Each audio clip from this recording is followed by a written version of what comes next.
पुण्यातील बुधवार पेठ परिसरात सार्वजनिक ठिकाणी उभे राहून येणाऱ्या जाणाऱ्यांना खुणवणे आणि अश्लील वर्तन करणे असे दोन महिलांना चांगलेच भोवले आहे। भर रस्त्यात चालणाऱ्या या प्रकाराची गंभीर दखल घेत फरसखाना पोलिसांनी धडक कारवाई करत संबंधित दोन तरुणींवर गुन्हा दाखल केला आहे।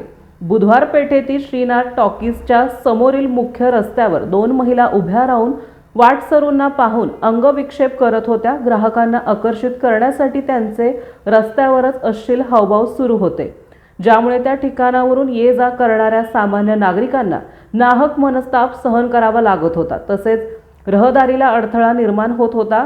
या प्रकार पाहताच याला थांबवण्यासाठी फरसखाना पोलीस ठाण्यातील महिला कर्मचाऱ्यांनी पुढाकार घेत फिर्याद दिली। त्यानंतर अनैतिक मानवी वाहतूक प्रतिबंधक कायद्यान्वये त्यांच्या विरोधात गुन्हा नोंदवण्यात आला। कारवाई करण्यात आलेल्या दोन्ही महिलांचे वय 31 वर्ष आणि 32 वर्षे आहे। त्या मूळच्या पश्चिम बंगालच्या राज्यातील रहिवासी असून गेल्या काही महिन्यांपासून पुण्यात वास्तव्यास आल्याची माहिती तपासात समोर आली आहे।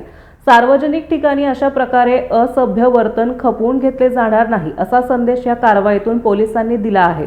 संबंधित तरुणी सध्या समज देऊन नोटीस बजावण्यात आली आहे। मात्र यापुढे बुधवार पेठ परिसरात रस्त्यावर उभे राहून कोणीही अश्लील चाळे केल्यास किंवा कायदा आणि सुव्यवस्थेचा प्रश्न निर्माण केल्यास कठोर कारवाई केली जाईल, असा स्पष्ट इशारा फरसखाना पोलिसांनी दिला आहे।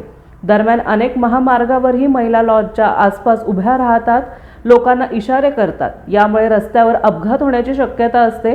अनेक वेळा एखादी महिला एकटी उभी दिसली तर अनेक जण तिच्याकडे पाहताना वेगळ्या नजरेने पाहतात, त्यामुळे इतर महिलांना याचा नाहक त्रास होतो।